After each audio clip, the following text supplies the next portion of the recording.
यहाँ पर हम देखते हैं सबसे पहला क्वेश्चन है हमारे पास में कि थ्री फेज लोको की विशेषताएं हम देखते हैं। थ्री फेज लोको की क्या विशेषताएं हैं?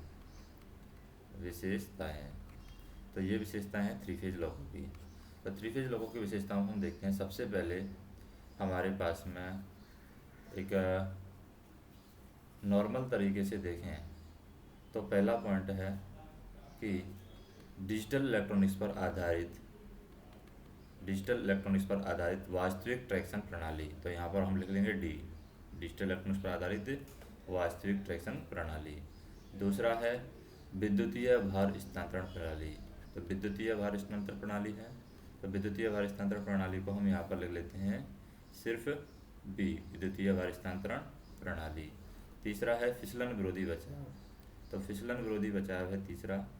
फिसलन विरोधी बचाव को लिख लेते हैं हम यहाँ पर एफ, फिसलन विरोधी बचाव। चौथा पॉइंट है ऑन बोर्ड दोष आकलन प्रणाली। ऑन बोर्ड दोष आकलन प्रणाली, तो ऑन बोर्ड दोष आकलन प्रणाली है तो यहाँ पर लिख लेते हैं ओ, ऑन बोर्ड दोष आकलन प्रणाली। फिर है सिमुलेटेड परिचालन विधि। सिमुलेटेड परिचालन विधि है तो इसको हम लिख लेते हैं सिमुलेटेड परिचालन विधि। तो सिमुलेटेड परिचालन विधि को लिख लेते हैं हम यहाँ पर एस, सिमुलेटेड परिचालन विधि। फिर है exclusive harmonic filter. Exclusive harmonic filter, exclusive, तो एक्सक्लूसिव हार्मोनिक फिल्टर है। एक्सक्लूसिव हार्मोनिक फिल्टर को हम लिख लेते हैं ई, एक्सक्लूसिव हार्मोनिक फिल्टर। फिर सातवां पॉइंट है हमारे पास में स्टैटिक ऑक्सिलरी कन्वर्टर।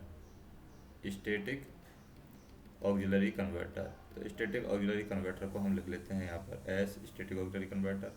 आठवां पॉइंट है electronics speedometer. Electronics speedometer, electronics speedometer को लिख लेते हैं हम ई। नौवां पॉइंट है हमारे पास में वो है आग ढूंढना और चेतावनी प्रणाली। आग ढूंढना व चेतावनी प्रणाली, तो आग ढूंढना चेतावनी प्रणाली को ए लिख लेते हैं। 10वां पॉइंट है हमारे पास में इलेक्ट्रॉनिक्स एनर्जी मीटर। तो इलेक्ट्रॉनिक्स एनर्जी मीटर है, इसको हम ई लिख लेते हैं, इलेक्ट्रॉनिक्स एनर्जी मीटर।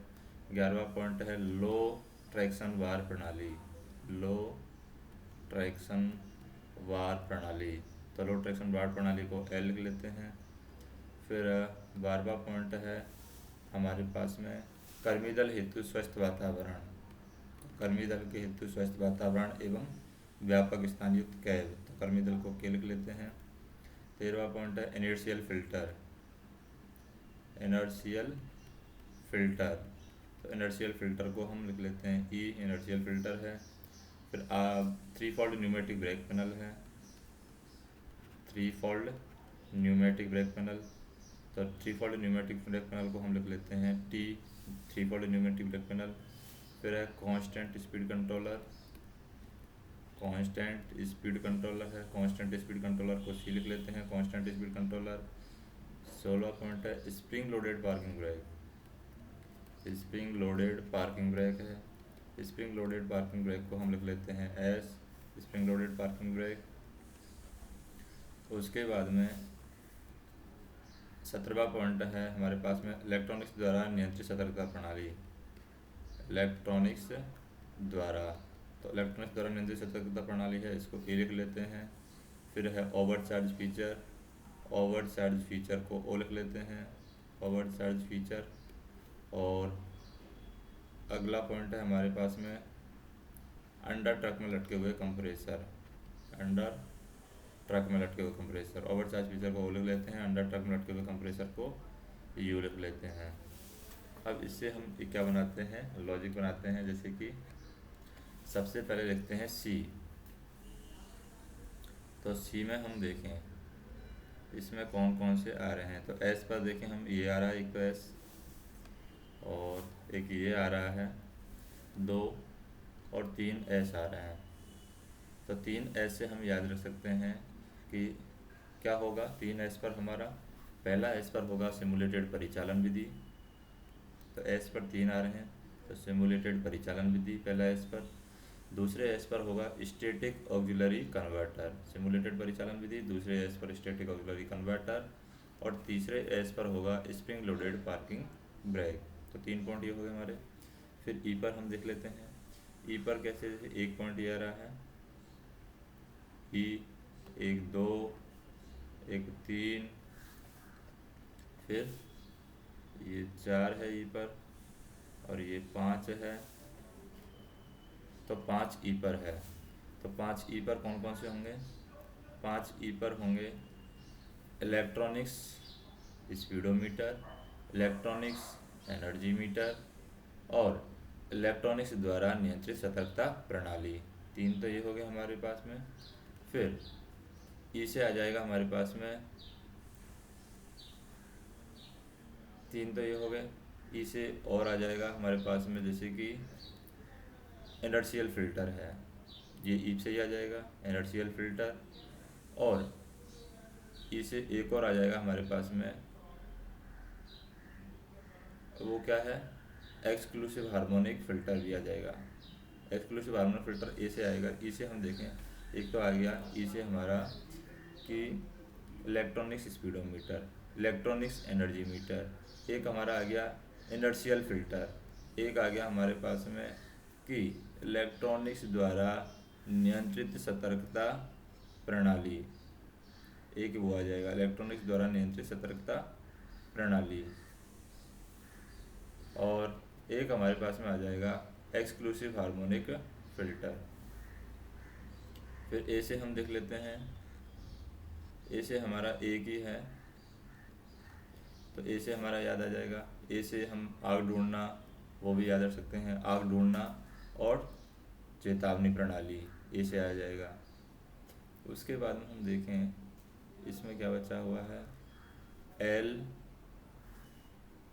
फिर एल ओ वी, लब से हम याद रख सकते हैं। एल पर कितने हैं? एल पर है हमारा लो ट्रैक्शन बार प्रणाली, तो एल कट जाएगा लो ट्रैक्शन बार प्रणाली। ओ से ओवरचार्ज फीचर है, तो ओ को भी काट देते हैं ओवरचार्ज फीचर। और वी से है विद्युतीय भार स्थानांतरण प्रणाली, तो वी को भी हम काट देते हैं, विद्युतीय भार स्थानांतरण प्रणाली है वी। तो ये हमारा वी है विद्युतीय भार स्थानांतरण प्रणाली। अब हम बात करते हैं, जैसे हमारे पास में डी बचा है, एफ बचा है, टी सी बचा है और ओवरचार्ज फीचर हो गया हमारा। ओवरचार्ज फीचर ओ पर हमारे 2 आ जाते हैं, ऑन बोर्ड 2 संकलन प्रणाली और ओवरचार्ज फीचर। और लो ट्रैक्शन बार प्रणाली इस पर एक ही आएगा। ए पर हम देखें, ए पर हमारा आग ढूंढना 2 संकलन प्रणाली आ जाता है, और अंडर ट्रक में लटके हुए कंप्रेसर भी हम ए पर ही रख देते हैं, यू को हम काट देते हैं यहाँ पर। तो अंडर ट्रक में लटके हुए कंप्रेसर भी हम ए पर ही रख देते हैं, तो ये ए पर हो जाएंगे 2 हमारे। तो सी लब इससे रह जाएगा। अब बी से हम देखें, विद्युतीय भार स्थानांतरण प्रणाली है, विद्युतीय भार स्थानांतरण प्रणाली, तो इस पर 1 हो गया। अब हम बात करते हैं बाकी, जैसे कि डी एफ बचा हुआ है, डी एफ के टी सी ये बचे हुए हैं, टी सी डी एफ के, तो इनसे हम बनाएं तो क्या बनाएगा इससे, टी सी हमारा दिलीप कुमार है, दिलीप कुमार फोगाट, तो टी सी हमारा दिलीप कुमार फोगाट है, तो टी सी डी के एफ हो जाएगा। तो टी सी डी के एफ से हम याद रख सकते हैं टी सी डी के एफ, तो ये हो जाएगी हमारी ट्रिक। सी से लब करो और टी सी है हमारा दिलीप कुमार फोगाट, तो हम ऐसे रख सकते हैं इसको याद कि सी से लब करो, सी से सी लब, टी सी दिलीप कुमार फोगाट है, सी से लव करता है, ऐसे याद रख सकते हैं कि टी सी दिलीप कुमार फोगाट सी से लव करता है, सी से लव करता है। तो ये टी से हो जाएगा हमारा, क्या हो जाएगा, लो ट्रैक्शन बार प्रणाली। टी से हमारा है लो ट्रैक्शन बार प्रणाली नहीं है, टी से है हमारा 3 फोल्ड न्यूमेटिक ब्रेक पैनल है, तो टी से हमारा हो गया 3 फोल्ड न्यूमेटिक ब्रेक पैनल। सी से हो गया कांस्टेंट स्पीड कंट्रोलर, तो ये हो गया हमारे दो। अब डी से हमारा देखें डिजिटल इलेक्ट्रॉनिक्स पर आधारित वास्तविक ट्रैक्शन कंट्रोल। कैसे हो गया हमारा कर्मीदल हेतु स्वस्थ वातावरण, कर्मीदल हेतु स्वस्थ वातावरण एवं व्यापक स्थान युक्त कैब। एफ से हो गया हमारा फिसलन विरोधी बचाव। सी से हो गया हमारे पास में तीन है इसमें इस तीन कौन कौन से हैं, पहला है इलेक्ट्रॉनिक्स एनर्जी मीटर, दूसरा है इलेक्ट्रॉनिक्स स्पीडोमीटर, तीसरा है हमारा इलेक्ट्रॉनिक्स द्वारा नियंत्रित सतर्कता प्रणाली। फिर ई से है हमारे पांच, कौन कौन से हैं, ई से है पहला है एक्सक्लूसिव हार्मोनिक फिल्टर, दूसरा है हमारे पास में वो है electronics harmonic filter, electronics speedometer, electronics energy meter और इलेक्ट्रॉनिक्स द्वारा सतर्कता प्रणाली। एस पर हमारे कौन कौन से थे, तीन। एस पर थे हमारे सिमुलेटेड परिचालन विधि, स्टैटिक ऑक्सिलरी कन्वर्टर और स्प्रिंग लोडेड पार्किंग ब्रेक हमारे एस पर हैं। और ई पर है हमारे electronics speedometer, electronics energy meter और इलेक्ट्रॉनिक्स द्वारा नियंत्रित सतर्कता प्रणाली, इनर्शियल फिल्टर और एक्सक्लूसिव हार्मोनिक फिल्टर। फिर ए पर हम देखें दो हैं, ऑन बोर्ड दो संकलन प्रणाली और हमारे पास में आग ढूंढना एवं सतर्कता प्रणाली। फिर एल पर हम देखें लो ट्रैक्शन बार है, ओ पर हम देखें ओवरचार्ज फीचर है और बी पर हम देखें विद्युतीय भार स्थानांतरण प्रणाली है। तो ये थ्री-फेज लोको की विशेषताएं हैं। अंडर ट्रक में लटके हुए कंप्रेसर, ये सारी चीज़ें इसमें आ जाती हैं। तो हम ऐसे याद रख सकते हैं इसको कि टी सी डी के एफ है, उसको टी सी से लग है, तो टी सी डी के एफ सी से लग पड़ता है, उससे हमारी ये विशेषताएं याद हो जाएंगी। अब हम बात करते हैं, नेक्स्ट क्वेश्चन है हमारे पास में कि थ्री फेज ट्रैक्शन मोटर की तुलना में, थ्री फेज ट्रैक्शन मोटर का है डीसी मोटर की तुलना में लाभ क्या है। डीसी मोटर है एक तरफ, तो एक तरफ है हमारे पास में three phase traction motor, three phase traction motor. तो थ्री फेज ट्रैक्शन मोटर है, उसका डीसी मोटर की तुलना में लाभ क्या है। तो पहला लाभ हम देखें कि डीसी मोटर की तुलना में थ्री फेज ट्रैक्शन मोटर का उतने ही पावर के लिए आकार छोटा होता है। तो हम कह सकते हैं कि सेम पावर के लिए इसका जो आकार है वो छोटा होता है। तो थ्री फेज ट्रैक्शन मोटर का सेम पावर के लिए आकार छोटा होता है। दूसरा हम देखें कि थ्री फेज ट्रैक्शन मोटर है, इसमें कार्बन ब्रश और कम्यूटेटर नहीं होने की वजह से इसका मेंटेनेंस कम होता है, यानी रखरखाव का जो खर्च है वो यहाँ पर कम होता है। तो हम कह सकते हैं कार्बन ब्रश और कम्यूटेटर न होने की वजह से मेंटेनेंस खर्चा इसका थ्री फेज ट्रैक्शन मोटर का कम है। तीसरा पॉइंट हम देखें, तीसरा पॉइंट है कि फील्ड वीकनिंग सीमा के बाहर, फील्ड वीकनिंग सीमा के बाहर डीसी सीरीज मोटर का जो पावर है वो कम होता है, फील्ड वीकनिंग सीमा के बाहर। तो फील्ड वीकनिंग सीमा के बाहर हम देखें थ्री फेज जो हमारी डीसी मोटर है, डीसी सीरीज मोटर, उसका पावर कम होता है, लेकिन थ्री फेज लोको के मामले में अधिकतम गति तक पूर्ण पावर बना रहता है, अधिकतम गति तक। तो थ्री फेज जो है हमारी थ्री फेज ट्रैक्शन मोटर में अधिकतम गति तक पूर्ण पावर बना रहता है। चौथा पॉइंट हम देखें, चौथा पॉइंट है कि पावर रीजनरेशन उपलब्ध है। जो थ्री फेज ट्रैक्शन मोटर है उसमें पावर रीजनरेशन उपलब्ध है, पावर को रीजनरेट कर सकते हैं।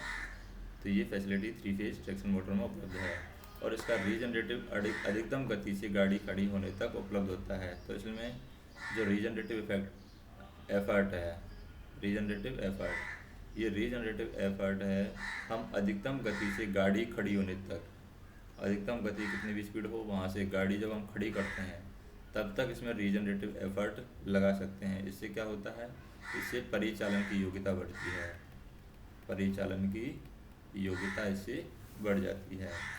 पांचवा पॉइंट है कि अनुमेय एक्सल लोड सीमा में अधिकतम ट्रैक्टिव एफर्ट प्राप्त किया जा सकता है। क्यों होता है?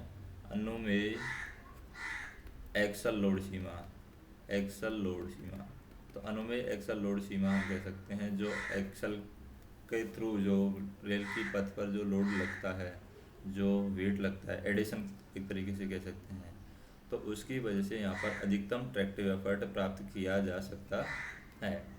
और छठवां पॉइंट है हमारे पास में, अत्यधिक कम गति को छोड़ करके पूरी गति सीमा में थ्री फेज ट्रैक्शन मोटर है करीब करीब यूनिटी पावर फैक्टर पर काम करता है। तो ये भी इसका फ़ायदा है, यूनिटी पावर फैक्टर पर काम करेगा।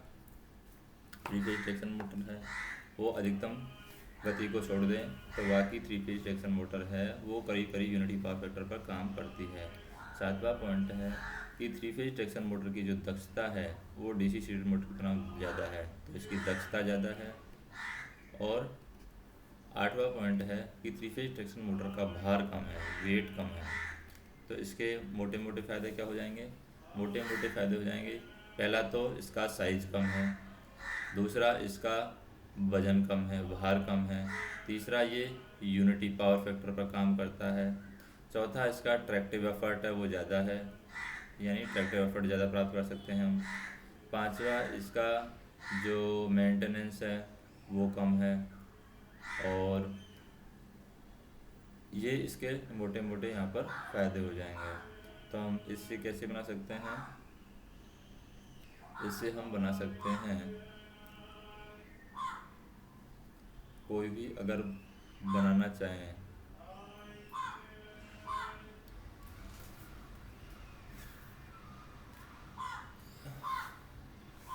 तो हमारा size, weight, unity power factor और ये ट्रैक्टिव एफर्ट हो जाएगा। अधिकतम ट्रैक्टिव एफर्ट प्राप्त किया जा सकता है। पावर रीजनरेशन उपलब्ध है, पीआर पावर रीजनरेशन उपलब्ध है। और ये हमारा क्या है, इसका मेंटेनेंस भी कम है। तो ये इसके फ़ायदे हैं। तो इन फ़ायदों को कैसे हम कनेक्ट कर सकते हैं? जैसे टीई पर क्या होता है, स्टेशन वर्किंग। टीई पर तो ये हो जाएगा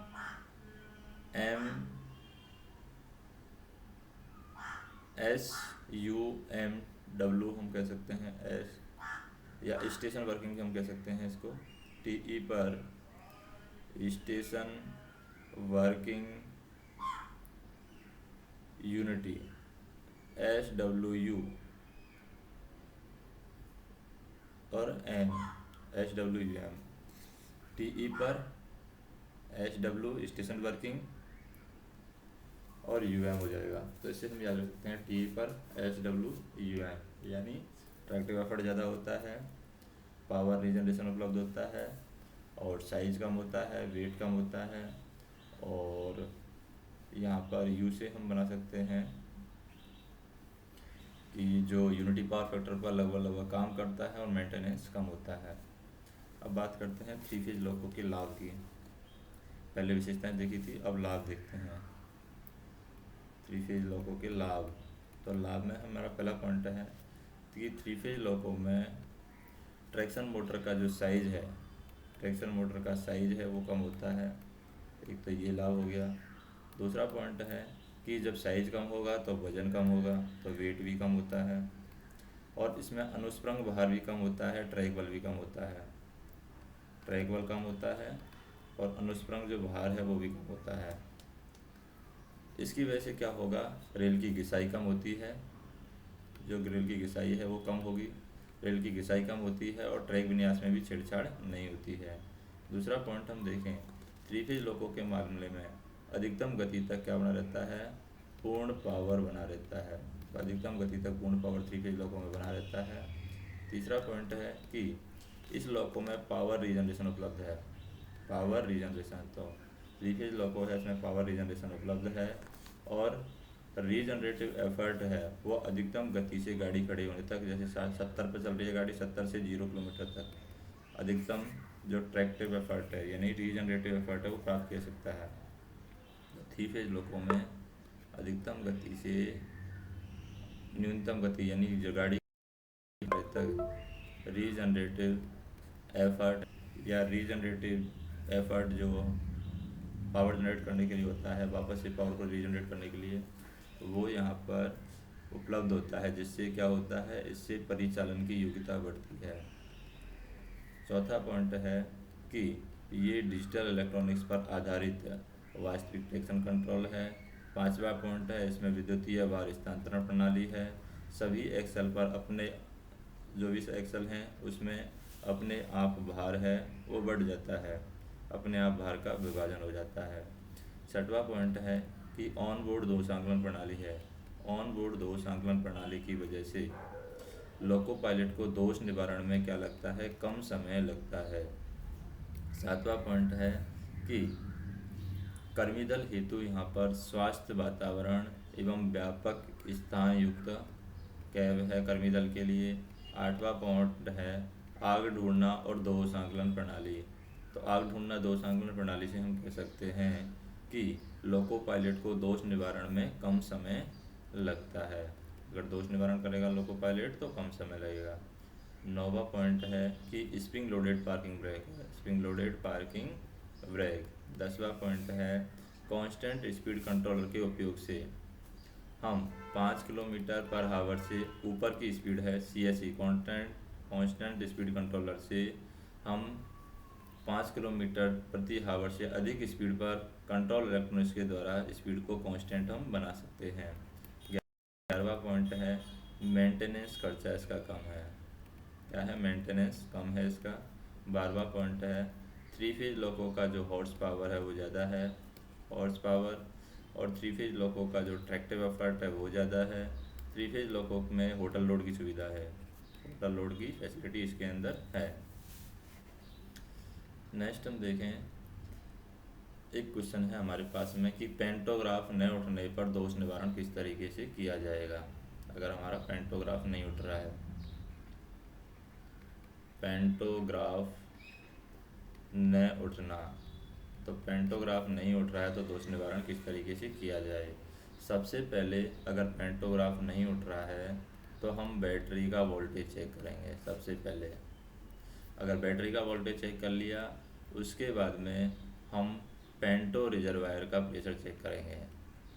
पेंटो रिजर्वायर पेंटो रिजर्वायर के अंदर जो प्रेशर है वो 6 kg/cm² है या नहीं है। तो अगर प्रेशर नहीं है पेंटो रिजर्वायर में 6 kg/cm², तो हम क्या करेंगे, यहाँ पर MCPA चला करके प्रेशर बना लेंगे। अगर पेंटो रिजर्वायर में प्रेशर नहीं है तो MCPA चला करके प्रेशर पेंटो रिजर्वायर में 6 kg/cm² होना बना लेंगे। तो बैटरी वोल्टेज चेक करने के बाद में पेंटो रिजर्वायर प्रेशर चेक करेंगे। अगर पेंटो रिजर्वायर में 6 kg/cm² प्रेशर नहीं है तो MCPA चला करके पेंटो रिजर्वायर का प्रेशर 6 kg/cm² बना लेंगे। उसके बाद में तीसरे नंबर पर आता है IG38 की, जिसे हम कावा की भी कहते हैं। तो ये न्यूमेटिक पैनल में जाएंगे IG38 की। तो IG38 की है, इस IG38 की का हॉरिजेंटल में होना चाहिए न्यूमेटिक पैनल में। तो न्यूमेटिक पैनल में ये IG38 है, ये हॉरिजेंटल में होनी चाहिए। तो हॉरिजेंटल पोजीशन में होना चाहिए। उसके बाद में क्या करना है, उसके बाद में इमरजेंसी स्टॉप पुश बटन है, इमरजेंसी स्टॉप पुश बटन। तो ESPB emergency stop push button है, इसको हम क्या करेंगे, रीसेट करेंगे। अगर ये पहले से सेट है तो इसको रीसेट किया जाएगा। 5वां पॉइंट है पेन 1 और पेन 2 के कॉक खुले होने चाहिए। तो 5वें पॉइंट पर बात आ गई कॉक की। तो कॉक इसके पेन 1 में पेन 2 के, पेन 1 व पेन 2 इसके कॉक है, ये क्या होने चाहिए, ओपन होने चाहिए। 6वां पॉइंट है हमारे पास में, जैसे इनके कॉक खुले होने चाहिए वैसे ही हमें क्या करना है, न्यूमेटिक पैनल में जाना है और पेन 1 और पेन 2 के प्रेशर स्विच है। अब क्या आ जाएगा, प्रेशर स्विच। तो पेन 1 एंड पेन 2 इनके प्रेशर स्विच है उनको हमें क्या करना है, प्रेशर स्विच को टैप करना है। और कहाँ पर टैप करना है, न्यूमेटिक पैनल में। तो न्यूमेटिक पैनल में पेन 1 पेन 2 के प्रेशर स्विच लगे हुए हैं, उनको टैप करना है।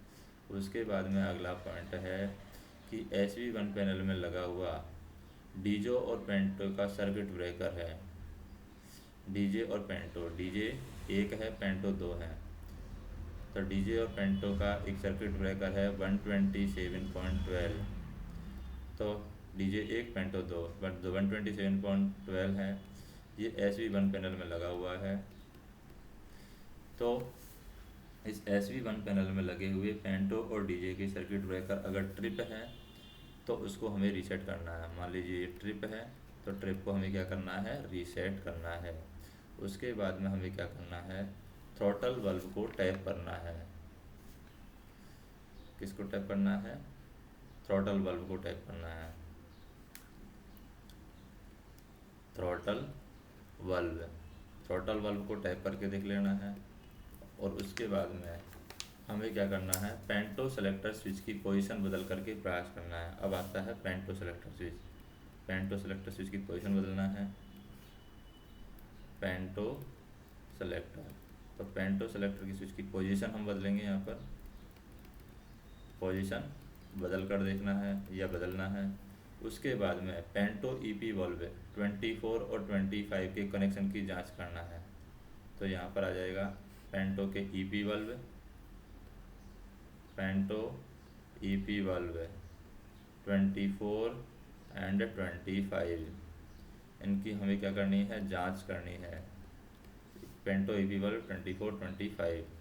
उसके बाद में हमें जो पेंटो कॉन्टेक्टर है 130.1 जो SP2 पैनल में लगा हुआ है, पेंटो कॉन्टेक्टर, पेंटो कॉन्टेक्टर 130.1।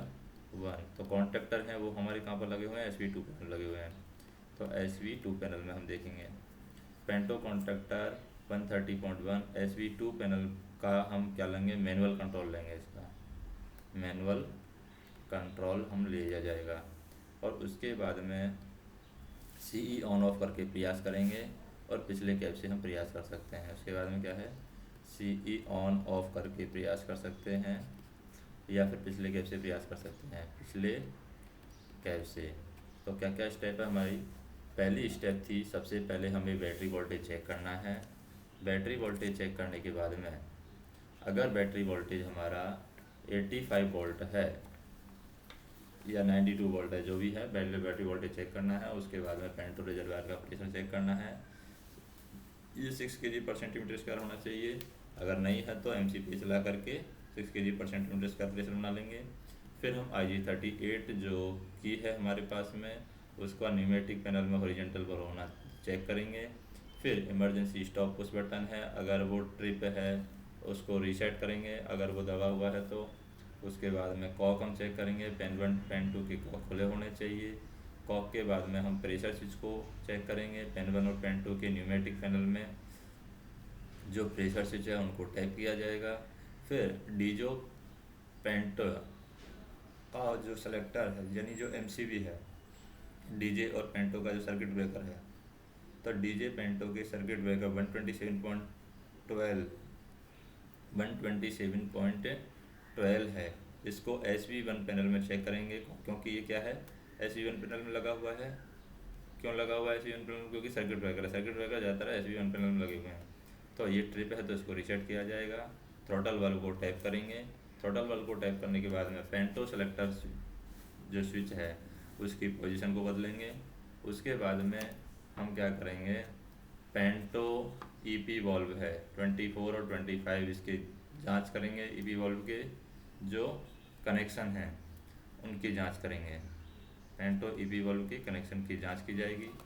उसके बाद में पेंटो कॉन्टेक्टर है 130.1 जो SV2 पैनल में लगा हुआ है, उसका हम मैनुअल कंट्रोल लेंगे और CE को कंट्रोल इलेक्ट्रॉनिक्स को ऑन ऑफ करके प्रयास करेंगे या फिर पिछली कैप से हम प्रयास कर सकते हैं। अब हम देखते हैं नेक्स्ट क्वेश्चन। नेक्स्ट है हमारे पास में कि WAG5 और WAG9 और WAP4 7 ब्लॉकों के ट्रैक्शन पावर सर्किट का क्या करना है, डायग्राम बनाना है और उनके मुख्य उपकरणों के नाम भी हमें लिखना है। तो WAG9 और WAG9 और WAP7 ब्लॉकों का ट्रैक्शन पावर सर्किट यानी TPC हमें बनाना है, उनका डायग्राम निकालना है और मुख्य उपकरणों के नाम लिखना है। तो सबसे पहले हमारे पास में आता है OHE का कॉन्टैक्ट वायर।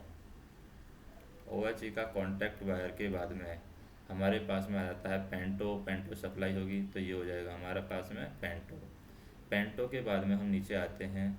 तो पेंटो से पहले पेंटो के लिए पेंटो का फ्यूज होगा तो PT फ्यूज आ जाता है, तो ये PT फ्यूज आ जाएगा पेंटो के लिए, PT पेंटो फ्यूज। उसके बाद में हम आते हैं, बात आती है DJ की। अब जब DJ आता है तो DJ से पहले यहाँ पर 2 पॉइंट आते हैं।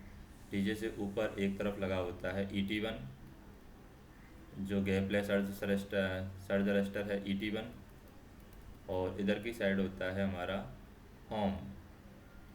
अब ET1 और ET2 इन दोनों के पॉइंट से होम कनेक्ट होता है, ET1 और ET2, क्योंकि इनके ही कॉन्टैक्ट होम हैंडल के द्वारा लगते हैं, तो ये हो जाएगा ET2।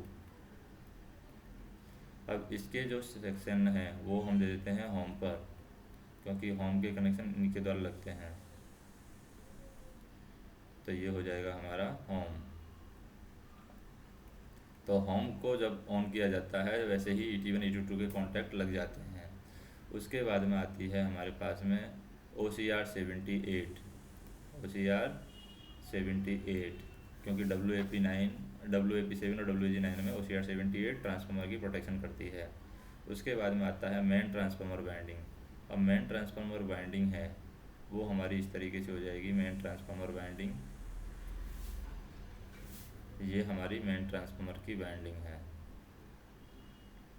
अब मेन ट्रांसफार्मर की वाइंडिंग से हम कुछ वाइंडिंग निकालते हैं। पहली वाइंडिंग हम निकालते हैं मेन ट्रांसफार्मर की वाइंडिंग से, वो निकालते हैं हम ट्रैक्शन कन्वर्टर 1 के लिए। तो ये हमने निकाली है ट्रैक्शन कन्वर्टर 1 के लिए। इसी तरीके से ट्रैक्शन कन्वर्टर 2 के लिए निकालते हैं हम। ये हमारी ट्रांसफार्मर की मेन वाइंडिंग है। तो ट्रांसफार्मर की मेन वाइंडिंग से हमने निकाली है, क्या निकाली है, ट्रैक्शन कन्वर्टर 1 के लिए और ट्रैक्शन कन्वर्टर 2 के लिए। और ट्रैक्शन कन्वर्टर 1 में जो कनेक्शन हम देते हैं इसको कैसे देंगे, ट्रैक्शन कन्वर्टर 1 में जो कनेक्शन देंगे वो इस तरीके से दिया जाएगा कि पहला तो दिया जाएगा लाइन कन्वर्टर में, एक होगा हमारे पास में line converter LC line converter, बीच में होगा हमारे पास में DC लिंक, उसके बाद में होगा हमारे पास में ड्राइव कन्वर्टर।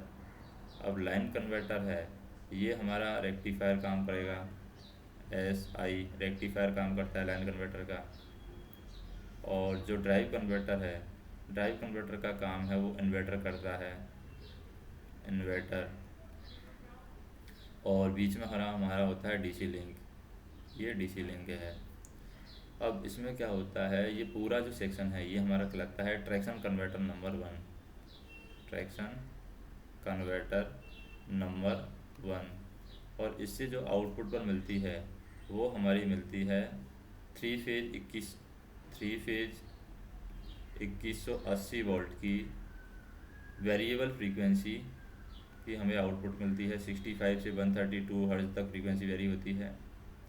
और ये ट्रैक्शन मोटर 1, 2, 3 के लिए मिलता है ट्रैक्शन कन्वर्टर 1 से। इसी तरीके से ट्रैक्शन कन्वर्टर जो 2 है उससे हमें आउटपुट मिलता है ट्रैक्शन कन्वर्टर 2 से। तो यहाँ पर भी हमारा वही सेम कॉन्सेप्ट है कि यहाँ पर ट्रैक्शन कन्वर्टर में इनपुट वाइंडिंग कितनी है, 2 है हमारी इनपुट वाइंडिंग। तो जैसे हम देख सकते हैं यहाँ पर ये 2 वाइंडिंग है, एक ये वाइंडिंग है, एक ये वाइंडिंग है। इसी तरीके से एक ही वाइंडिंग है, एक ही वाइंडिंग है। तो ट्रैक्शन कन्वर्टर नंबर 2 में भी 2 वाइंडिंग होंगी इनपुट वाइंडिंग, आउटपुट में सिर्फ एक 3 फेज वाइंडिंग है, ये 3 फेज 2180 वोल्ट। और इनपुट में हमारे 1269 वोल्ट की 2 वाइंडिंग है सिंगल फेज। तो यहाँ पर भी हम कह सकते हैं कि ये स्टैटिक इन्वर्टर और ये इन्वर्टर स्टैटिक यानी कि एक रेक्टिफायर का काम करेगा, एक इन्वर्टर का काम करेगा। बीच में हमारा डीसी लिंक लगा हुआ है और इधर हमारे पास में वही ट्रैक्शन मोटर 456 के लिए 3 फेज 2180 वोल्ट वेरिएबल फ्रीक्वेंसी का आउटपुट हमें मिलता है। उधर हम देखें, उधर की साइड हमारा पास में कॉन्टैक्टर लगे हुए हैं, कॉन्टैक्टर है। कॉन्टैक्टर के बाद में हमारे पास में रेजिस्टेंस लगा हुआ है, रेजिस्टेंस के बाद में हमारे पास में कैपेसिटेंस लगा हुआ है। ये हार्मोनिक फ़िल्टर के अंदर है। तो ये हमारी इधर जो वाइंडिंग है वो हमारी हार्मोनिक फ़िल्टर वाइंडिंग होगी। जो वाइंडिंग है इधर वाली, ये वाइंडिंग जो इधर निकाली है, ये हमारी हार्मोनिक फ़िल्टर वाइंडिंग, जिसमें कैपेसिटेंस, रजिस्टर और कॉन्टैक्टर होते हैं हार्मोनिक फ़िल्टर वाइंडिंग में। हार्मोनिक फ़िल्टर वाइंडिंग के अंदर रेजिस्टेंस, कैपेसिटेंस और कॉन्टैक्टर होते हैं। उसके बाद में हमारे पास में एक होटल लोड के लिए वाइंडिंग लगाई गई है। तो यहाँ पर हो जाएगा होटल लोड के लिए वाइंडिंग होती है, होटल लोड वाइंडिंग। और नीचे हम देखें ऑक्सिलरीज के लिए वाइंडिंग निकाली गई है। तो यहाँ पर से ऑक्सिलरी के लिए जो वाइंडिंग निकाली गई है तो टोटल 7 ऑक्सिलरी लगी हुई हैं।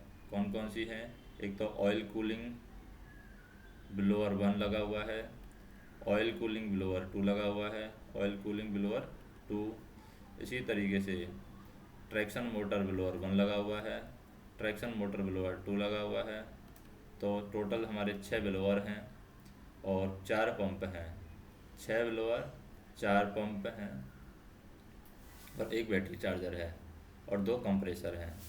तो इस तरीके से ऑक्सिलरी के लिए जाती है। 6 तो ब्लोअर हैं, 4 पंप हैं और 2 हमारे पास में कंप्रेसर हैं, एक बैटरी चार्जर है।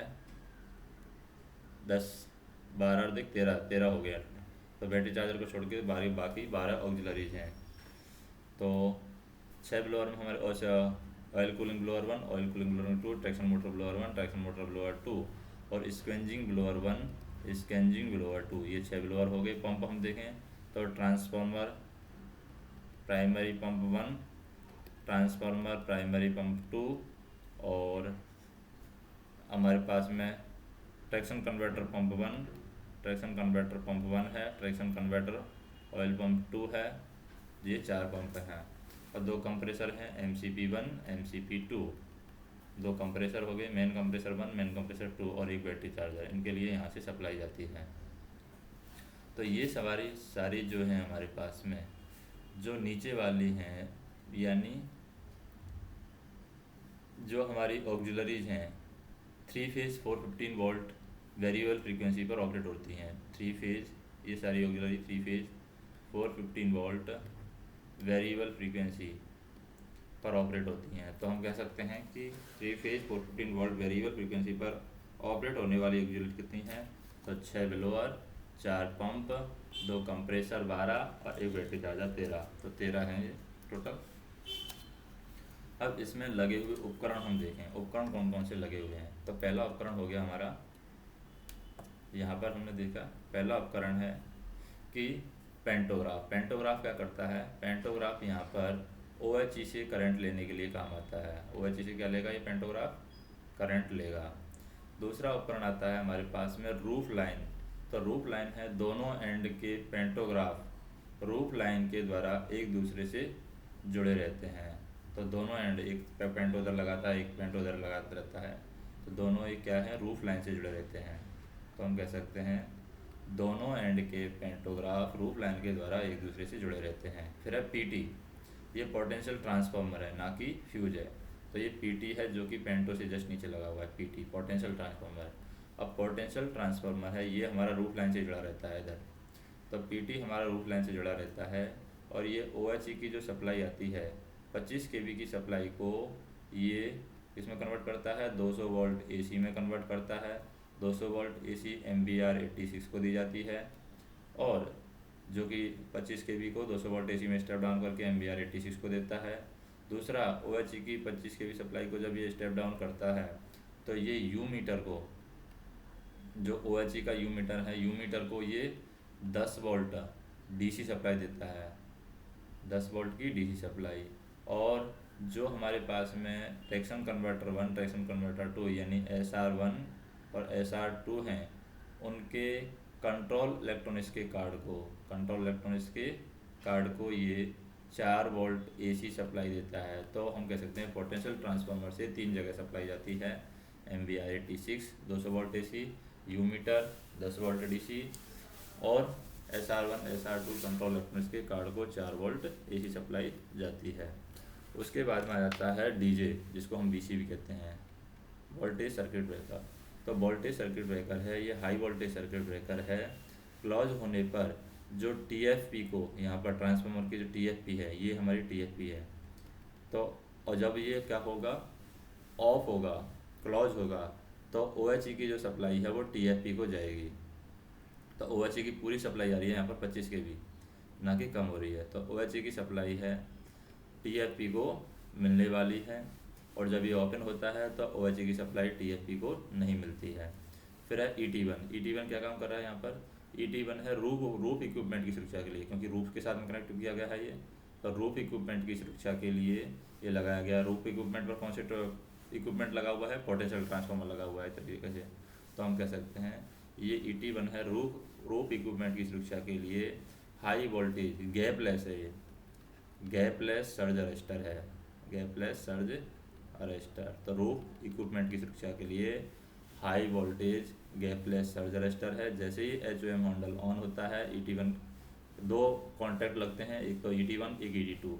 ET1 से रूफ इक्विपमेंट की सुरक्षा हो जाती है, और E2T से ट्रांसफार्मर की सुरक्षा हो जाती है, यानी मेन ट्रांसफार्मर की सुरक्षा हो जाती है ET2 से। तो ET2 किसके लिए लगा हुआ है, मेन ट्रांसफार्मर की सुरक्षा के लिए लगा हुआ है। और ये अभी हमारा हाई वोल्टेज गैपलेस सर्ज अरेस्टर है। उसके बाद में है होम क्या है, ये है हमारा मेन अर्थिंग स्विच, ग्राउंडिंग के लिए यूज किया जाता है होम, मेन अर्थिंग स्विच है। उसके बाद में आता है OCR78 किस लिए यूज किया जाता है, ये मेन ट्रांसफार्मर की ओवर करंट से प्रोटेक्शन देने के लिए OCR78 यूज किया जाता है। इसमें 360 एम्पियर की करंट होती है। उसके बाद में आते हैं हम OCR78 के बाद में traction converter 1, traction converter 2। Traction converter 1 और ट्रैक्शन कन्वर्टर 2 में हम देखते हैं ट्रैक्शन कन्वर्टर के लिए 2 इनपुट वाइंडिंग लगाई गई हैं। ये 1269 वोल्ट की 2 input winding single phase AC हैं, सिंगल फेज AC। और प्रत्येक कन्वर्टर का जो आउटपुट है यहाँ पर वो हम देखें 3 फेज है। प्रत्येक कन्वर्टर का आउटपुट 3 फेज AC 2180 वोल्ट, जिनकी वेरिएबल फ्रीक्वेंसी है 65 से 132। ट्रैक्शन कन्वर्टर के 3 भाग हैं, कौन कौन से, एक तो लाइन कन्वर्टर है, एक DC लिंक है, एक ड्राइव कन्वर्टर है। फिर है हमारे पास में हार्मोनिक फ़िल्टर वाइंडिंग। जो हार्मोनिक फ़िल्टर वाइंडिंग है, ये harmonic filter winding single phase है, लेकिन 1154 वोल्ट की है, 1154 वोल्ट सिंगल फेज AC, ये हार्मोनिक फ़िल्टर वाइंडिंग है। फिर हमारे पास में आता है होटल लोड वाइंडिंग है, 1000 वोल्ट की है, 1000 वोल्ट सिंगल फेज AC है। फिर है होटल लोड वाइंडिंग के बाद में, होटल लोड वाइंडिंग हमारी 1000 वोल्ट नहीं है, ऑक्सिलरी है, ऑक्सिलरी वाइंडिंग है 1000 वोल्ट, ये हमारी 1000 वोल्ट है auxiliary winding. Hotel load winding हमारी क्या है, होटल लोड वाइंडिंग WAP7 के लिए, WAP7 के लिए 2 वाइंडिंग यूज की गई हैं, तो 960 वोल्ट की WAP7 के लिए, और WAP5 के लिए 750 वोल्ट की एक वाइंडिंग यूज की गई है। तो WAP5 में 750 वोल्ट है, WAP7 में 960 वोल्ट है, और WAG9 में होटल लोड है नहीं है। तो WAG9 में यहाँ पर होटल लोड की फैसिलिटी नहीं है।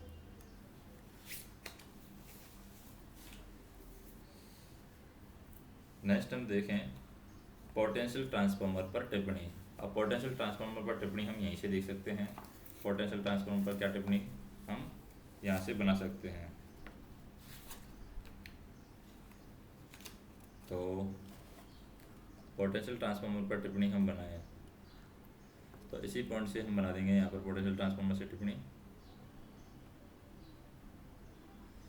कि पहला पॉइंट है पोटेंशियल ट्रांसफार्मर में, पोटेंशियल ट्रांसफार्मर कहाँ पर लगा हुआ है, लोगों की छत पर लगा हुआ है। तो यहाँ पर हम देख सकते हैं पोटेंशियल ट्रांसफार्मर लोगों की छत पर ही लगा हुआ है, और यह पेंटो एवं रूफ लाइन से जुड़ा हुआ है। एक तरफ पेंटो से जुड़ा हुआ है ये, और एक तरफ रूफ लाइन से ये पोटेंशियल ट्रांसफार्मर जुड़ा हुआ है।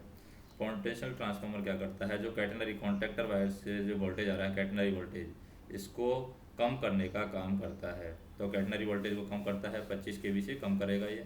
और जब ये कम करता है तो यह 3 पार्ट्स को सप्लाई देता है। कौन कौन से 3 पार्ट्स हैं? पहला पार्ट है दोनों SR के इलेक्ट्रॉनिक्स कार्ड को 4 वोल्ट AC सप्लाई देता है। और दूसरा सप्लाई देता है ये minimum voltage relay 200 volt AC, ये दूसरी सप्लाई है 200 वोल्ट AC, दूसरी सप्लाई। MBR86 को 200 वोल्ट AC देता है।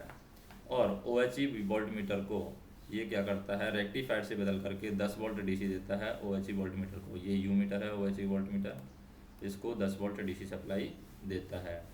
यह कैटेनरी वोल्टेज जो MBR86 है, ये MBR86 क्या है, अगर हमारा कैटेनरी वोल्टेज की जो वैल्यू है वो 17.5 kV से कम या 30 kV से ज़्यादा हो जाती है, 17.5 kV से कम या 30 kV से ऊपर हो जाती है, तो MBR86 है वो क्या हो जाता है, हमारा डी एनर्जाइज हो जाता है।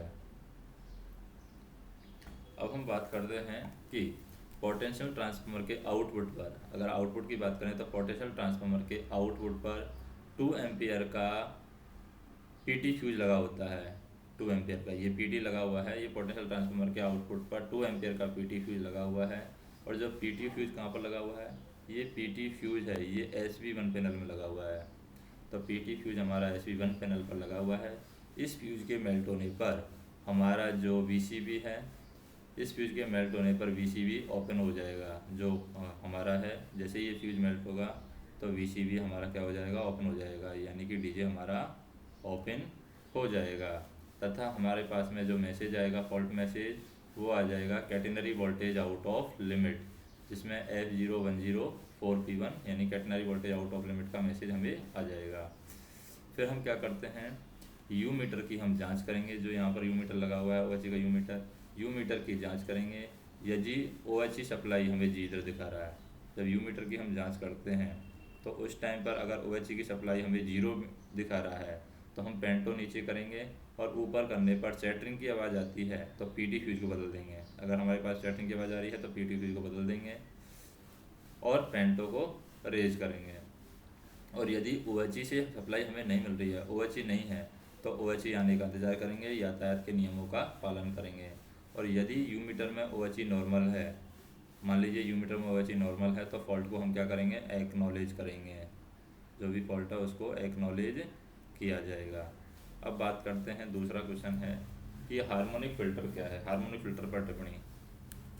तो हार्मोनिक फ़िल्टर हमारा आ जाता है हार्मोनिक फ़िल्टर वाइंडिंग, ये है हमारा हार्मोनिक फ़िल्टर। तो इसके बारे में हम देखें तो हार्मोनिक फ़िल्टर क्या है, ये मेन ट्रांसफार्मर की हार्मोनिक वाइंडिंग के साथ में हार्मोनिक फ़िल्टर लगा होता है। ये हार्मोनिक वाइंडिंग है मेन ट्रांसफार्मर की, यहाँ से यहाँ तक। तो मेन ट्रांसफार्मर की हार्मोनिक वाइंडिंग के साथ में हार्मोनिक फ़िल्टर का सर्किट होता है। और हार्मोनिक फ़िल्टर के सर्किट में रेजिस्टेंस और कैपेसिटेंस होते हैं जो यहाँ पर दिखाए गए हैं।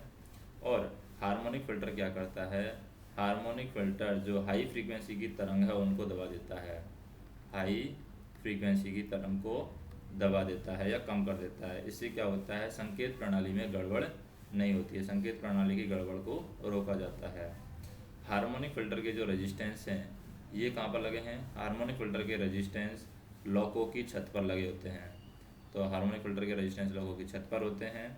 और कॉन्टैक्टर्स एवं कैपेसिटर हैं, जो यहाँ पर कैपेसिटर और कॉन्टैक्टर बताए गए हैं, ये मशीन रूम 2 में FV बॉक्स के अंदर होते हैं। मशीन रूम 2 में FV बॉक्स के अंदर ये हार्मोनिक फ़िल्टर के रेजिस्टेंस यानी हार्मोनिक फ़िल्टर के कॉन्टैक्टर और कैपेसिटर होते हैं। अब इसके 3 कॉन्टैक्टर हैं, हार्मोनिक फ़िल्टर के 3 कॉन्टैक्टर हैं। 3 कॉन्टैक्टर कौन कौन से हैं, एक तो 8.1 कॉन्टैक्टर है हार्मोनिक फ़िल्टर का, जिसको हम कहते हैं फ़िल्टर ऑन ऑफ कॉन्टैक्टर। एक दूसरा है 8.2 जिसको हम कहते हैं फ़िल्टर एडेप्शन कॉन्टैक्टर। और एक होता है 8.41 जिसको हम कहते हैं रेजिस्टेंस डिस्चार्ज कॉन्टैक्टर। तो ये हो जाएगा RDC resistance discharge contactor, filter adaptation contactor यानी FAC, RDC FAC। और इधर हो जाएगा हमारे pass filter on off contactor यानी FOC। तो हमारे पास में FOC और FAC है। Filter adaptation contactor 8.2, filter on off contactor FOC और फ़िल्टर यानी रेजिस्टेंस डिस्चार्ज कॉन्टैक्टर। अब जैसे ही हम देखें थ्रॉटल को जीरो से मूव करेंगे, किसको, थ्रॉटल को, जैसे ही हमारा जो थ्रॉटल है, जैसे यहाँ पर हम देख लेते हैं इस पॉइंट पर कि थ्रॉटल है, जैसे ही थ्रॉटल को जीरो से मूव किया जाएगा तो जीरो से मूव करने पर हमारे जो कॉन्टैक्टर 8.1 एंड 8.2 ये दोनों क्लोज हो जाते हैं। और जैसे ही VCB ओपन होगा, क्योंकि जब VCB ऊपर से ओपन होगा, तो जब VCB ओपन होगा यहाँ से, जैसे ही VCB ओपन होगा तो VCB ओपन होने पर ये कॉन्टैक्टर हैं तुरंत क्या हो जाते हैं, ओपन हो जाते हैं। और जैसे हम थ्रॉटल को वापस क्या लाते हैं, थ्रॉटल को जीरो पर लाते हैं, तो जैसे ही थ्रॉटल को जीरो पर लाने पर हम वापस 5 मिनट वेट करते हैं। जब हम 5 मिनट वेट करेंगे तो 5 मिनट वेट करने के बाद में ये कॉन्टैक्टर हैं हमारे जो क्लोज हुए थे वो ओपन हो जाते हैं, और 8.41 है ये क्लोज हो जाता है। ये हमारे 8.1 और 8.2 ओपन हो जाते हैं। अब जब ये क्लोज हो जाएगा 8.41, तो हार्मोनिक फ़िल्टर करंट है निर्धारित मात्रा से अगर ज़्यादा होगी, हार्मोनिक फ़िल्टर करंट निर्धारित मात्रा से ज़्यादा होगी तो VCB हमारा ओपन हो जाएगा। और कॉन्टैक्टर 8.1 अगर हमारा ऑन स्थिति में स्टकअप हो गया है तो प्रोटेक्टिव शटडाउन आएगा। अगर कॉन्टैक्टर 8.1 ऑफ स्थिति में और कॉन्टैक्टर 8.41 है वो ऑन स्थिति में स्टकअप हो गया है तो हार्मोनिक फ़िल्टर हमारा क्या होगा, आइसोलेट होगा। और यदि कॉन्टैक्टर 8.2 ऑन स्थिति में स्टकअप हो गया है तो सिंगल वो भी आइसोलेशन होगा। उसके बाद में हम देखेंगे कि हार्मोनिक फ़िल्टर आइसोलेट होने पर SV1 पैनल पर जो लगा हुआ है, SV1 पैनल पर कौन सा लगा हुआ है, SV1 पैनल पर लगा हुआ है हमारे पास 127.2/1, ये SV1 पैनल लगा हुआ है। तो हार्मोनिक फ़िल्टर आइसोलेट होने पर SV1 पैनल पर लगा हुआ MCB 127.2/1 है, उसको चेक करेंगे। MCB ऑन होने पर हम 40 kmph की गति से कार्य करेंगे, या फिर स्विच है जो हमारे पास में बोगी को आइसोलेट करने के लिए स्विच 154, उसको SR1 स्विच 154 के द्वारा SR1 को हम क्या करते हैं, ट्रैक्शन कन्वर्टर को आइसोलेट करके सामान्य गति से TEV का कार्य करते हैं। तो सामान्य गति से हाफ TEV पर कार्य करेंगे SR1 को आइसोलेट करके। तो इसमें हमें ये पॉइंट ध्यान रखने हैं कि 8.1, 8.2 और 8.41 तीन कॉन्टैक्टर होते हैं हार्मोनिक फ़िल्टर के। अब इसमें तीन कंडीशन होती हैं। 8.1 है ये फ़िल्टर ऑन ऑफ कॉन्टैक्टर है, FOC filter on off contactor. 8.2 है ये फ़िल्टर एडेप्शन कॉन्टैक्टर है, और 8.41 है ये रेजिस्टेंस डिस्चार्ज कॉन्टैक्टर है। तो हमने यहाँ पर देखा था कि पहली बात तो मेन ट्रांसफार्मर के हार्मोनिक वाइंडिंग के साथ में हार्मोनिक फ़िल्टर का सर्किट होता है, इसमें रेजिस्टेंस कैपेसिटर होते हैं। हार्मोनिक फ़िल्टर है वो हाई फ्रीक्वेंसी तरंग को कम करता है, संकेत की गड़बड़ी को रोकता है। हार्मोनिक फ़िल्टर के जो रेजिस्टेंस हैं वो रेजिस्टेंस कहाँ पर लगे होते हैं, वो रेजिस्टेंस लगे होते हैं लॉकों की छत पर लगे होते हैं। और जो इनके कॉन्टैक्टर और कैपेसिटर हैं, कॉन्टैक्टर एंड कैपेसिटर, ये लगे होते हैं मशीन रूम 2 में FV बॉक्स के अंदर ये लगे होते हैं। अब ये तीन कॉन्टैक्टर हैं, इसमें सबसे पहले हमने क्या किया, सबसे पहले हमने थ्रॉटल है उसको जीरो से मूव किया। जैसे ही जीरो से मूव किया 8.1 ये क्लोज हो गया, और 8.2 है 8.1 क्लोज हो गया, 8.2 क्लोज हो गया। और जैसे ही 8.1 8.2 क्लोज हो गया BCB ओपन होगा तो ये दोनों क्या हो जाएंगे, ओपन हो जाएंगे। मान लीजिए हमारा क्या हुआ, BCB ओपन हुआ, तो BCB के ओपन होते ही ये दोनों भी हमारे ओपन हो जाएंगे। फिर क्या होगा, थ्रॉटल को जीरो पर लाए हम। जैसे थ्रॉटल को जीरो पर लाए, जीरो पर लाने के बाद में 5 मिनट हमने इंतज़ार किया। जब 5 मिनट इंतज़ार किया तो ये 8.1 और 8.2 हैं, ये हमारे क्या हो गए हैं, ओपन हो गए हैं। तो 8.1 8.2 हमारे ओपन हो गए हैं, और जो रेजिस्टेंस डिस्चार्ज कॉन्टैक्टर है 8.41 ये हमारा क्लोज हो गया है। अब जब ये क्लोज हो गया है तो हम क्या कह सकते हैं कि हार्मोनिक फ़िल्टर करंट अगर निर्धारित मात्रा से ज़्यादा होगी तो BCB हमारा क्या हो जाएगा, ट्रिप हो जाएगा। और जब BCB हमारा ट्रिप हो गया है तो 8.41 अगर ऑन स्थिति में स्टकअप हो गया है, 8.41 अगर ऑन स्थिति में हमारा 8.41 ऑन स्थिति में था, 8.41 ऑन स्थिति में स्टकअप हो गया, स्टकअप, तो क्या होगा, ये प्रोटेक्टिव शटडाउन आएगा, प्रोटेक्टिव शटडाउन, शट डाउन। और अगर 8.1 हमारा ऑन की जगह 8.1 ऑफ स्थिति में, 8.1 तो हमारा ऑफ स्थिति में है, और या फिर 8.41 है, ये हमारा ऑन स्थिति में, इन दोनों में से 8.1 है ये ऑफ स्थिति में, या फिर 8.41 है ये ऑन स्थिति में स्टकअप हो गया, तो हार्मोनिक फिल्टर आइसोलेट होगा, हार्मोनिक फिल्टर आइसोलेट होगा। और तीसरी कंडीशन है कि 8.2 मान लीजिए ऑन स्थिति में स्टकअप हो गया, 8.2 ऑन स्थिति में स्टकअप हो गया, तो सिंगल बोगी आइसोलेशन ऑपरेशन संभव नहीं होगा। क्या नहीं होगा, सिंगल बोगी आइसोलेशन ऑपरेशन, यानी सिंगल बोगी को आइसोलेट नहीं कर सकते, तो सिंगल बोगी आइसोलेशन ऑपरेशन नहीं होगा अगर 8.2 ऑन स्थिति में स्टकअप हो गया है। तो हार्मोनिक फिल्टर अगर आइसोलेट हो गया है हमारा, हार्मोनिक फिल्टर आइसोलेट होने पर हम क्या करेंगे, हार्मोनिक फिल्टर आइसोलेट होने पर हम SV1 पैनल में जो MCV 127.2/1 है उसको चेक करेंगे। MCV अगर हमारा ऑन है तो 40 kmph से गाड़ी कार्य करेंगे, और स्विच 154 के द्वारा, स्विच 154 जो बोगी आइसोलेशन के लिए है, उसको SR1 को हम आइसोलेट करके, SR1 को हम क्या करेंगे, आइसोलेट करके हाफ TeV से कार्य करेंगे, हाफ TeV से यहाँ पर कार्य किया जाएगा। अब बात करते हैं ट्रैक्शन कन्वर्टर पर। ट्रैक्शन कन्वर्टर क्या है, ट्रैक्शन कन्वर्टर पर टिप्पणी लिखनी है। तो ट्रैक्शन कन्वर्टर पर जब टिप्पणी लिखते हैं तो क्या देखेंगे हम ट्रैक्शन कन्वर्टर के बारे में।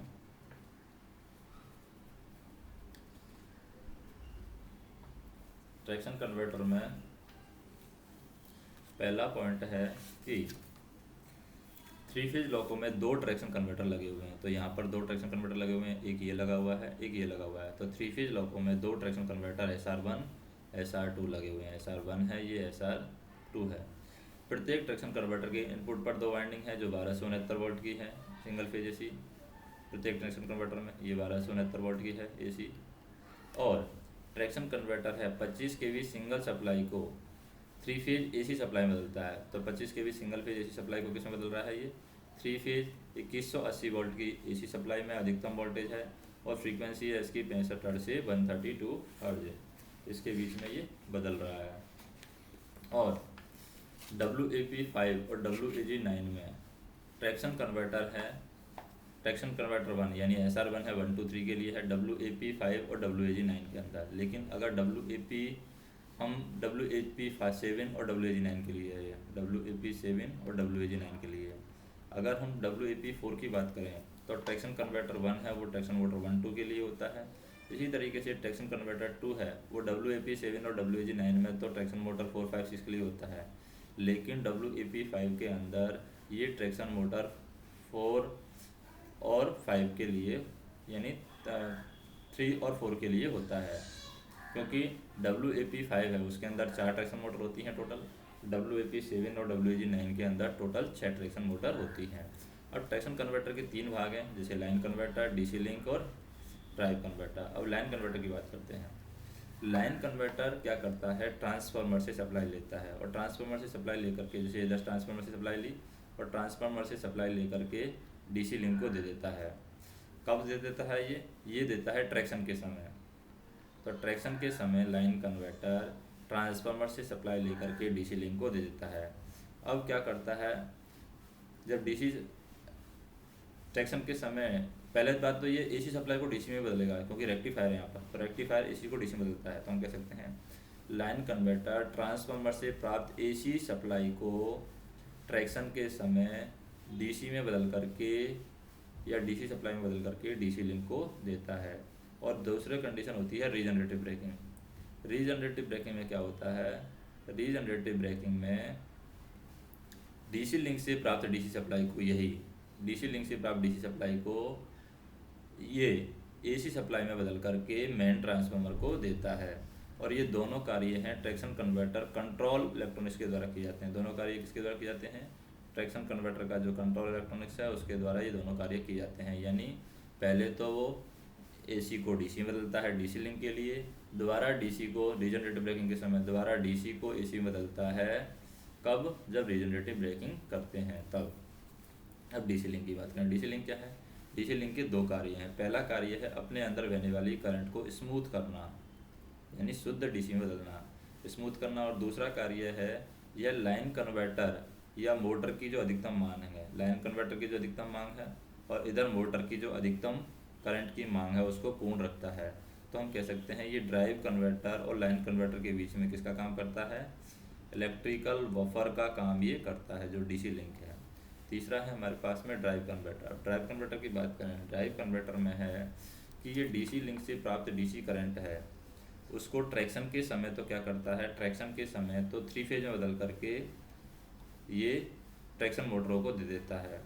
और रीजनरेटिव ब्रेकिंग के समय ये क्या करता है, रीजनरेटिव ब्रेकिंग के समय जो ट्रैक्शन मोटर से जो 3 फेज सप्लाई मिलती है उसको DC में बदल करके DC लिंक को दे देता है। और ट्रैक्शन कन्वर्टर हम बात करें, ट्रैक्शन कन्वर्टर में कूलेंट के तौर पर ऑयल या पानी भरा होता है। तो कूलेंट के तौर पर इसमें ऑयल या पानी भरा होता है ट्रैक्शन कन्वर्टर में। तो ट्रैक्शन कन्वर्टर में कूलेंट के तौर पर ऑयल या पानी भरा होता है, जिसे सर्कुलेट करने के लिए यहाँ पर ट्रैक्शन कन्वर्टर में 2 पंप लगे होते हैं। तो क्या लगे होते हैं? 2 पंप लगे होते हैं, क्योंकि कूलेंट के तौर पर ऑयल और पानी भरा होता है।